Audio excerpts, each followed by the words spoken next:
Olá, saudações a todos que estão aqui assistindo o programa Músicas da Nova Era. E hoje nós traremos a nossa primeira entrevista, que foi feita pela Fernanda com o músico Anderson Lima. Ele vai apresentar um pouco do universo da música barroca, ao qual ele faz parte e trabalha com muita maestria. Então vocês vão conhecer os instrumentos que ele toca e saber um pouquinho da carreira dele na música antiga. Então, hoje nós estamos aqui com o Anderson Lima. Ele vai se apresentar aí para a gente conversar um pouquinho sobre a experiência dele, ele como músico e com a música antiga, e vai mostrar para a gente também alguns instrumentos aí diferentes. E vou deixar ele falar e primeiro ele se apresentar. Oi, Anderson, conta aí para o pessoal quem é você. Olá, Fernanda, tudo bem? Tudo ótimo. Boa noite. Obrigado pelo convite. Bom, eu sou um músico que posso me apresentar hoje como alaudista, basicamente, alaudista ou um instrumentista antigo, né? Praticamente eu não toco mais instrumentos modernos, né? Pelo menos não profissionalmente. Eu dou algumas aulas, tudo, mas essencialmente eu trabalho com instrumentos antigos. O alaúde, o arquialaúde, né, que é um instrumento que aconteceu no decorrer da história com mais graves, depois eu mostro ali com calma. E as guitarras antigas, né? As guitarras, a gente usa essa palavra guitarra, aqui no Brasil a guitarra significa o instrumento que a gente conhece elétrico, né? Uhum. Mas, na verdade, não é bem isso, né? A situação geral, assim. Nessa época a gente não tinha um instrumento no Brasil que funcionasse como esses instrumentos. Então, o Brasil ainda estava se formando, né? Dentro desse processo europeu de desenvolvimento humano. Então, a gente não tem um paralelo, por isso eu chamo ainda esses instrumentos de guitarras, mas tem pessoas que chamam de violas ou de violões, mas todos eles a gente tem que especificar que se trata não de um violão como a gente conhece hoje, mas sim de um violão como ele era tocado na Europa no século XVII. E os alaúdes, eles falam por si, só pelo formato já dá para saber do que se trata. Isso. A gente tem vários tipos de alaúdes também, né, Anderson? Sim, né? É um instrumento com uma história muito, muito larga, né? Ele começa vamos dizer assim, praticamente na pré-história, talvez ali no começo do surgimento da escrita, né? Onde a gente tem somente gravuras desses instrumentos na Mesopotâmia, no Egito. Tem esses instrumentos de forma arqueológica, né? Você tem restos desses instrumentos que eram feitos com casco de tartaruga, com pedaços de couro, de pele de animal, né? E assim, essas pequenas experiências que a gente chama de proto-alaúdes ou proto-guitarras, né? São coisas que vêm antes do instrumento em si poder ser reconhecido estruturalmente como é hoje, embora basicamente era isso, né? Era um corpo como esse, com cordas, quer dizer, tudo isso foi se desenvolvendo para chegar no que a gente conhece na Europa, né? Também tem a questão do alaúde ser um instrumento muito popular no Oriente Médio e em toda a cultura persa, na cultura islâmica, foi um instrumento que se adaptou a muitas culturas. Que é o oud, Isso. certo? Sim, isso mesmo. E a gente pode dizer aí que a gente está falando, então, sobre ancestrais aí do que a gente tem como violão hoje. Sim. Tem uma coisa interessante, né, que como os alaúdes, eles têm formatos diferentes, se tiveram desenvolvimentos paralelos, é difícil falar diretamente assim, o alaúde é o avô do violão. Já tinha ouvido muita gente falar isso, assim. Mas a verdade é que é uma família diferente de instrumentos, né? E com desenvolvimentos paralelos.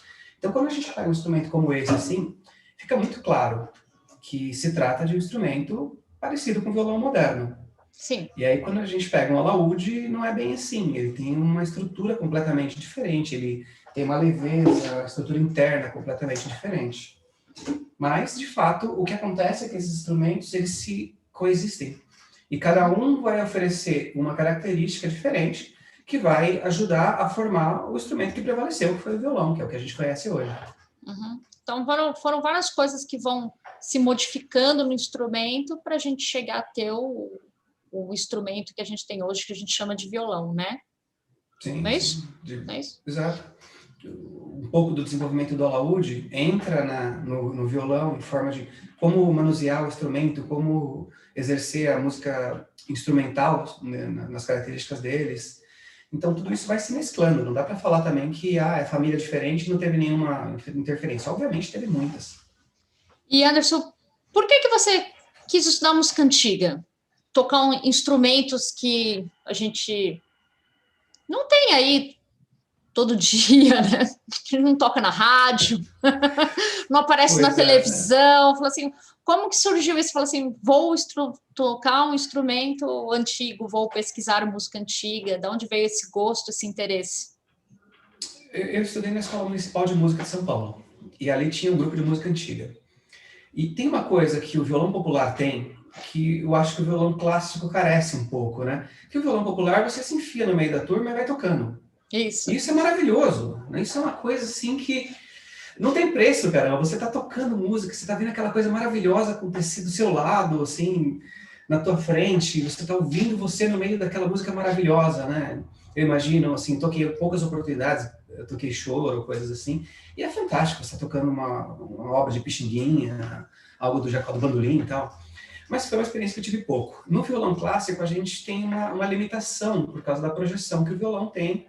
A gente não usa um instrumento elétrico, isso faz muita falta. Então, quando eu vi que com a música antiga a gente podia estar no meio de uma cantata de Bach, de uma ópera de Handel, ou de um concerto de Vivaldi tocando, ouvindo toda aquela maravilha de música acontecendo, eu falei, eu quero fazer isso, eu quero tocar com as pessoas, eu quero fazer parte desses conjuntos. E aí eu vi que o violão, o alaúde, ou as guitarras antigas, estavam dentro desses grupos. Então, eu ficava lá ouvindo o grupo de música antiga, achava sensacional. Violinos, flautas, cantores, cravo, e ali o nosso instrumento soando no meio daquela coisa mágica, né? Porque a gente ouve Bach no rádio, é fantástico, no computador agora, no celular, mas quando a gente está no meio daquela música acontecendo, é uma experiência que eu acredito que os violonistas precisavam ter frequentemente. Não somente ir para casa, estudar sua peça, que é linda, maravilhoso e tal, mas de você estar inserido dentro de alguma coisa, de algum conjunto. Eu acho que isso foi a grande diferença, assim, de eu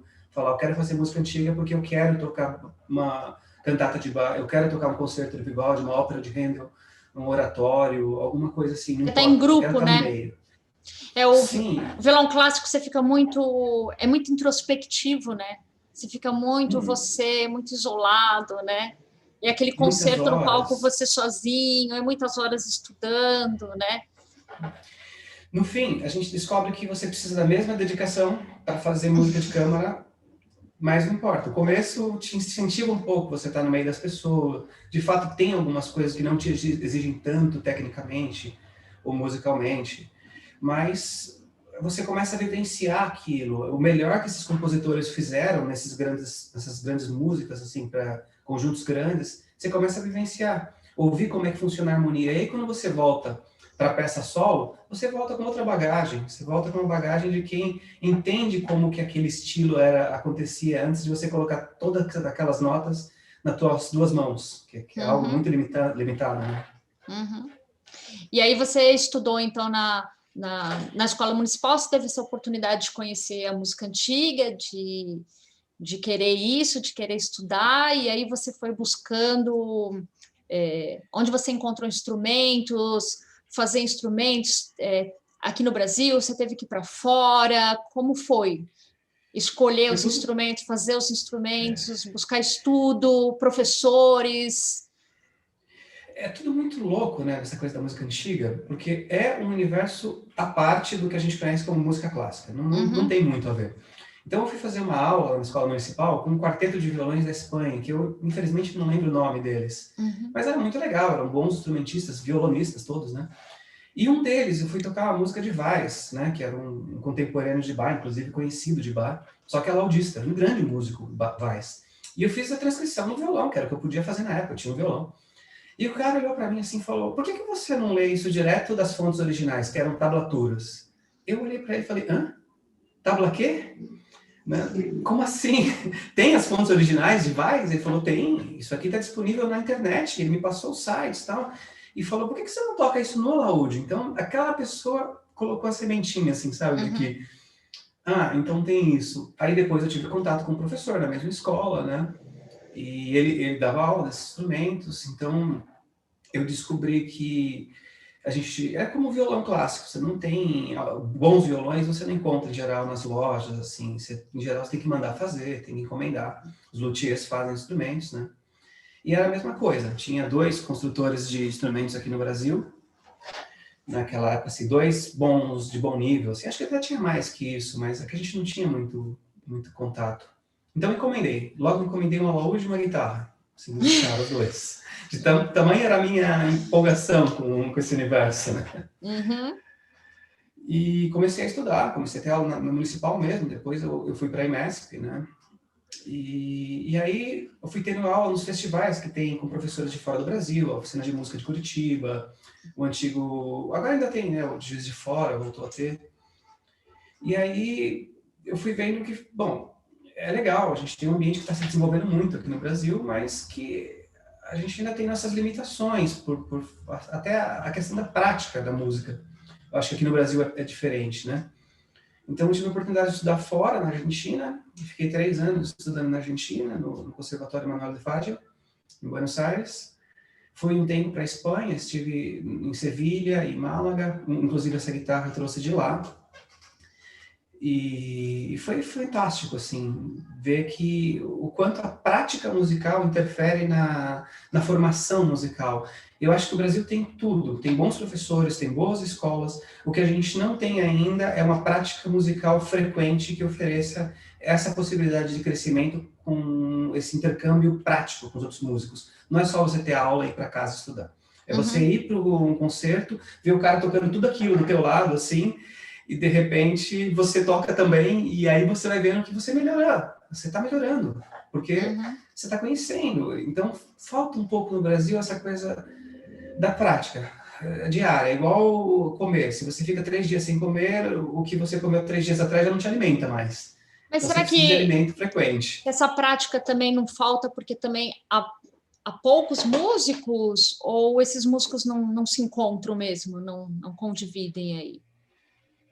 Tem uma coisa de São Paulo que eu senti diferente de Buenos Aires e, bom, completamente diferente das cidades europeias, é que São Paulo é muito grande. Buenos Aires também, obviamente, é uma cidade grande, sim, mas, no geral, as pessoas ali que tocavam conviviam numa área muito próxima. Então, você marcava um ensaio, em 40 minutos a pé eu estava na casa de um ou de outro, ou eventualmente eu pegava um ônibus. Aqui em 2 horas você não chega em lugar nenhum. Chega. Da época eu estudava na IMESP, eu saía de Guarulhos e ia ensaiar no Interlagos. E aquilo era um inferno para mim, imagina, você passava quase 3 horas dentro de condução. Sim. Acaba desanimando, né? Acaba. Isso é uma das coisas. A outra coisa, assim, como você tem algumas instituições lá já mais estabelecida, como uma escola, uma faculdade, o Teatro Colón, por exemplo, com uma produção já de ópera barrocas frequente, então você acaba movimentando mais coisas, você tem mais oportunidade de tocar junto com os professores, porque você tem uma demanda maior. A demanda era tão grande que eu cheguei em Buenos Aires e comecei a trabalhar com música antiga, como eu já tinha alguma experiência. Eu não cheguei lá e, como estudante, fiquei 3 anos estudando, não. Eu cheguei e no segundo semestre eu já estava tocando com os professores. Então, isso foi uma experiência interessante. E existe um mercado um pouquinho mais ativo. Aqui no Brasil, eu acho que a gente está dando bons passos. Mas ainda falta. Isso, que legal. E você estava me falando que hoje você está se dedicando mais à guitarra barroca, né? Ao arquialaúde, né? E eu acredito que muita gente não tem ideia do que são esses instrumentos. Você pode mostrar, escolher aí um primeiro para a gente mostrar aí. Eu vou começar com o arquialaúde, né? Quando eu falei dos alaúdes, eles falam por si só. Eu acho que aqui, vamos começar mostrando ali por partes, né? É igual aquela nave do Star Wars, que vai passando. Uau! Olha que legal!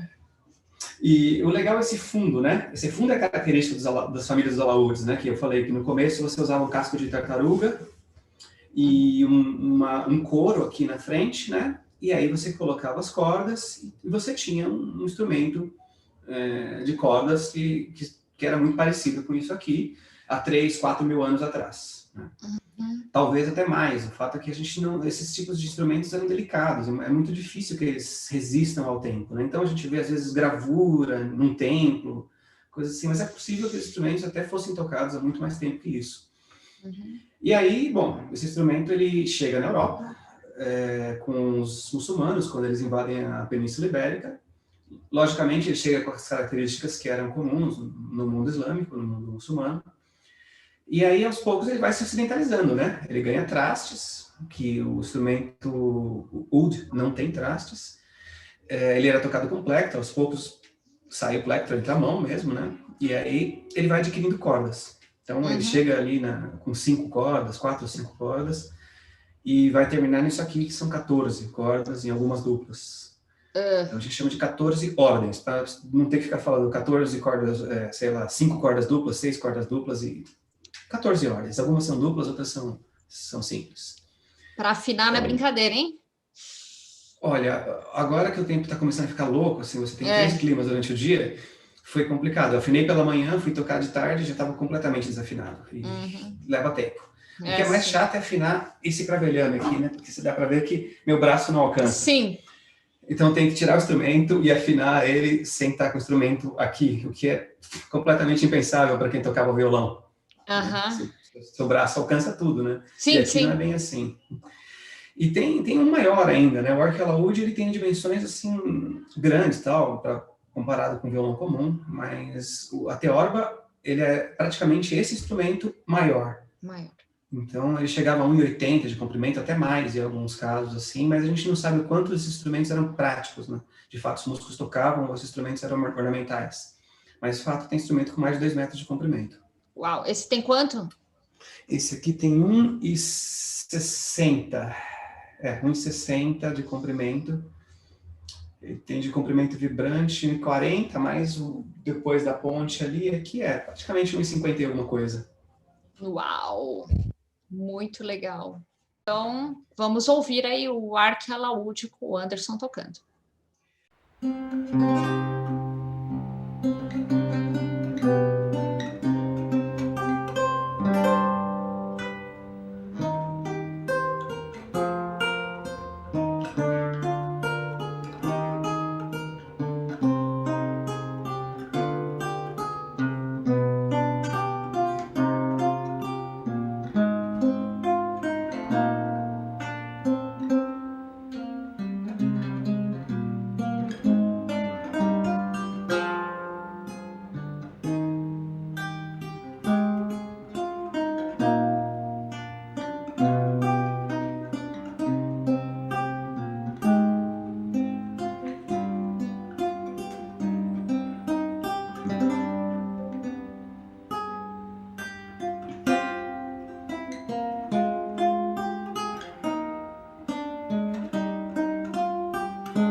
E aí tem a família das guitarras, né? Que aí é a família direta de influência do violão. Então, quando a gente pega esse instrumento, ele era comum no século XVII.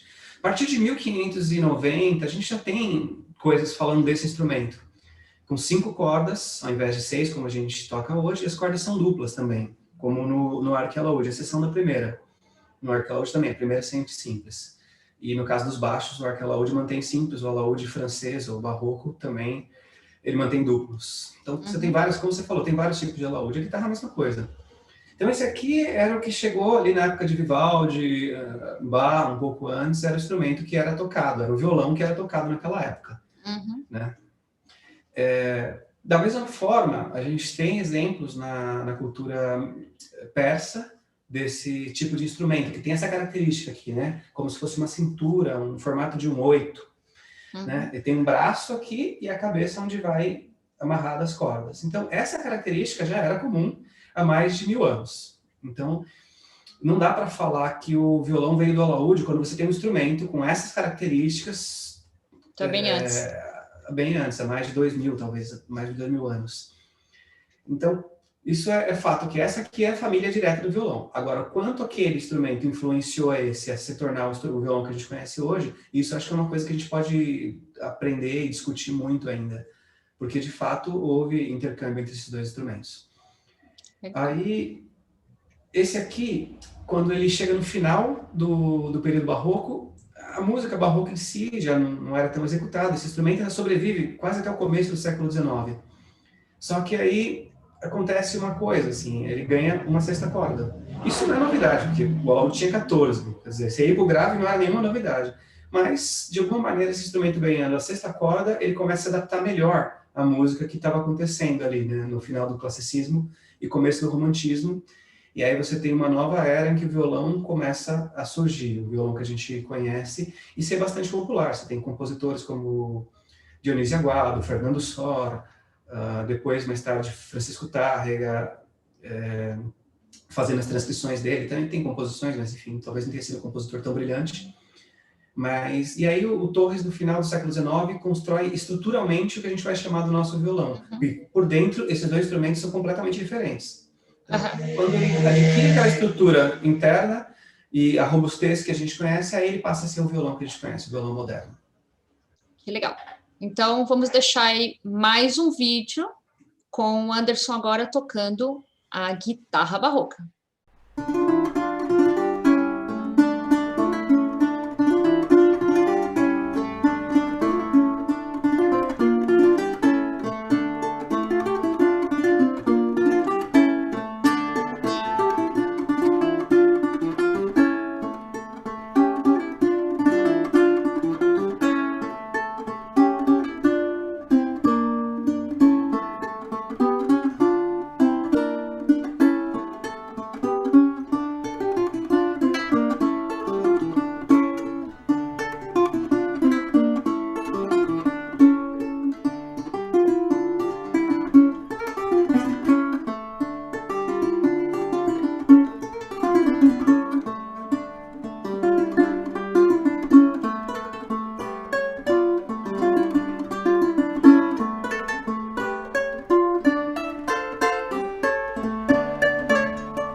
Esse aqui é o que veio no final do século XVIII. Ai, que lindo! Aqui, mais ou menos 1790, a família Parres, de construtores espanhóis, eles começam a construir esse instrumento.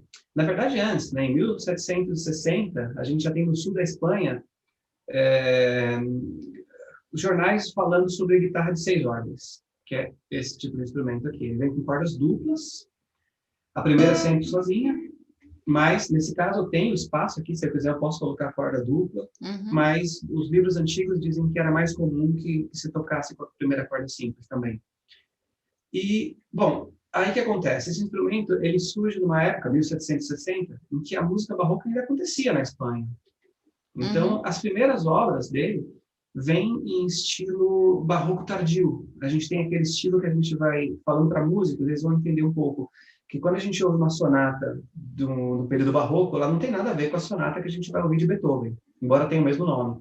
Então, esse tipo de sonata barroca, em duas partes, era o tipo de música que começou as obras para esse instrumento.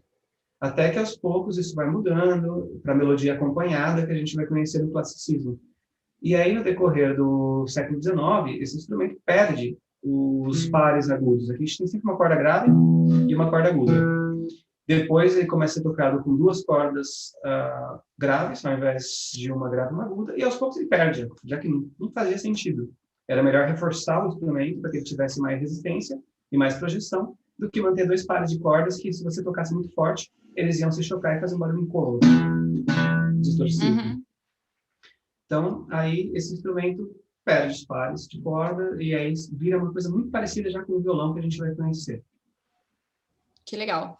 E vamos também deixar um vídeo, o Anderson tocando esse instrumento de 6 ordens.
Então, Anderson, como a gente pode conectar isso com essa nova era e com essa música da nova era? Qual é a conexão que a gente traz aí dessa música antiga? A gente está indo tão para trás, né, buscando, né, com toda a tecnologia que a gente tem, né, agora ainda mais tudo online, né, tudo virtual, e a gente indo lá para trás buscar instrumentos que nem se usam mais, uma música, né, resgatar tudo isso, esse trabalho meio que arqueológico, né?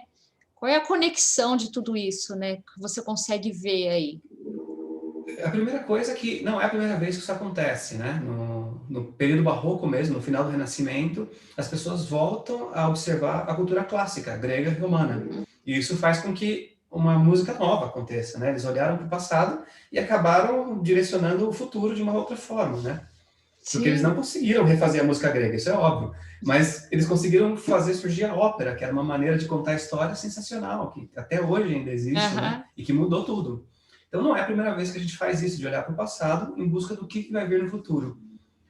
E eu acho que a grande coisa assim, da música barroca representa para a gente hoje é uma quebra com esse estilo tradicional da música que foi feita após a Revolução Francesa, a Revolução Industrial também. Ou seja, quando você rompe com a monarquia e instaura uma nova sociedade em que o conservatório passava a formar músicos, e também você cria uma nova maneira, ou seja, a orquestra que a gente conhece hoje foi estabelecida ali, né? A orquestra como uma instituição foi estabelecida ali, né? Pós-Revolução Francesa. Então, ali a gente vê uma quebra da maneira que se ensinava a música antes, que era uma coisa muito mais voltada para a relação do mestre e aprendiz, de você conviver com o músico por meses, talvez anos, aprendendo o ofício, né? Aham. E depois a música virou aquela coisa como uma produção industrial. Você entra no conservatório, o conservatório vai te apresentar o conteúdo musical que você deve conhecer para você poder fazer parte da demanda musical da época, que eram as orquestras e alguns grupos de câmara. Por exemplo, mesmo o piano, o violão, em menor escala, mas também existia, né? As guitarras antigas. E então, quando a gente tem essa quebra, essa maneira de fazer música, assim, com o olhar somente o que o músico precisa saber, já sem aquele olhar filosófico que a música oferecia, que os tratados antigos ofereciam, né? Que para você fazer música, você tem que pensar música. Uhum. Então, a música barroca, ela toda, a música antiga toda, né?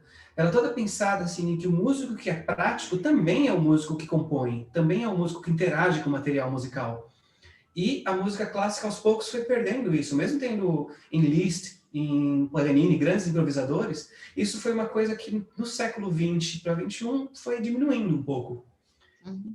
E na música barroca isso é necessário. A gente conhece Bach justamente por isso, porque ele era um grande improvisador. A gente conhece as obras escritas, mas a fama dele como grande improvisador é sensacional. E outros músicos da época também. Então, essa quebra com esse estilo tradicional de ensinar música, com esse, como posso dizer? O mestre-discípulo mesmo, né? Isso. Você ter esse convívio, né? Você respirar a música, né? Que se perdeu, né? Hoje você tem aquele livrinho para seguir, para cumprir, e naquele tempo que todo mundo tem que cumprir igual, né? Isso. Aquela coisa padrão, é, né? é uma indústria, né? É a revolução industrial chegando na música, a linha de produção, né? Que virou. Então, acho que a música antiga faz a gente quebrar um pouco isso e olhar a música com mais cuidado no que é a estrutura daquilo que a gente está fazendo e não a simples reprodução daquilo que a gente aprendeu, né? Não só ler as notas e aprender a interpretar os sinais de dinâmica. A música barroca é muito mais que isso, né? Você tem toda aquela prática do baixo contínuo, que era uma música improvisada. Muitas vezes as pessoas falavam que eram acordes que acompanhavam a música, mas não é verdade. Você tem livros e livros explicando como compor o baixo contínuo, que era como compor a música barroca. Então era muito mais importante para o músico barroco saber como compor a música do que como tocar. Uma coisa levaria a outra, obviamente. Uhum. Mas o princípio era sempre olhando para como era a coisa estruturada, para que você pudesse fazê-la, e isso faria com que você se tornasse um músico melhor, tocasse melhor também. Que legal. Então, vamos ver a gente com esse estudo aí da música antiga, que a gente alcance aí esse novo momento, essa nova era, essa música nova, né, que está por vir.